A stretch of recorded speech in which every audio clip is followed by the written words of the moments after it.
கனேமுல சஞ்சீவ கொலையில் பிரதான குற்றவாளியாக கூறப்படும் இசாரா செவ்வந்தியுடன் நேபாளத்தில் கைதானவர்களின் புகைப்படங்கள் ஊடகங்களில் வெளியாகியுள்ளன. அதன்படி செவ்வந்தி மற்றும் மற்றொரு பெண் உட்பட 4 பேர் அங்கு கைது செய்யப்பட்டுள்ளதாக தெரிவிக்கப்படுகிறது. குறித்த சந்தேக நபர்களை இன்றைய தினம் நாட்டிற்கு அழைத்து வர ஏற்பாடுகள் செய்யப்பட்டுள்ளன. நேபாளத்தில் கட்மண்டுவிலிருந்து சுமார் 18 கிலோமீட்டர் தொலைவில் உள்ள ஒரு வீட்டில் தங்கியிருந்த போது நேபாள பாதுகாப்பு படையினருடன் இணைந்து மேற்கொள்ளப்பட்ட கூட்டு நடவடிக்கையில் இசாரா செவ்வந்தி கைது செய்யப்பட்டார். இசாரா செவ்வந்தியுடன் மற்றும் ஒரு பெண் உட்பட 4 பேர் கைது செய்யப்பட்டனர்.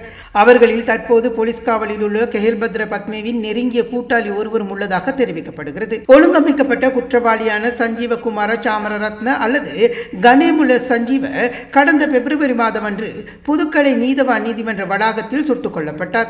இந்த கொலை கெஹல்பத்ர பத்மேவின் பிரிவினால் மேற்கொள்ளப்பட்டது என்று போலீசார் தெரிவித்துள்ளனர். குறித்த கும்பலில் யாழ்ப்பாணத்திலிருந்து இந்தியாவுக்கு செல்ல செவ்வந்திக்கு உதவிய யாழ்ப்பாணத்தைச் சேர்ந்த ஜே.கே. பாய் என்பவரின் புகைப்படத்தையும் ஊடகங்களுக்கு வெளியிட்டுள்ளனர். மேலும் அதில் செவ்வந்திக்கு மாற்றாக செயற்பட்ட போலி செவ்வந்தியான சாவகச்சேரியைச் சேர்ந்த தக்சி என்ற தமிழ் பெண்ணும் உள்ளடங்குவார். இந்த நிலையில் குறித்த கைது நடவடிக்கையில் இசாரா செவ்வந்தி, கம்பஹா பாபா, நுகெகட பேபி, ஜே.கே. பாய், போலி செவ்வந்தி, ஜப்பான் சுரேஷ் போன்ற நபர்கள் கைது செய்யப்பட்டுள்ளனர். குறித்த அனைவரும் இன்றைய தினம் நாட்டிற்கு அழைத்து வர அனைத்து ஏற்பாடுகளும் செய்யப்பட்டிருப்பதாக தெரிவிக்கப்படுகிறது. மேலதிக செய்திகளுக்காக எமது யூடியூப் தளத்தை சப்ஸ்கிரைப் செய்யுங்கள்.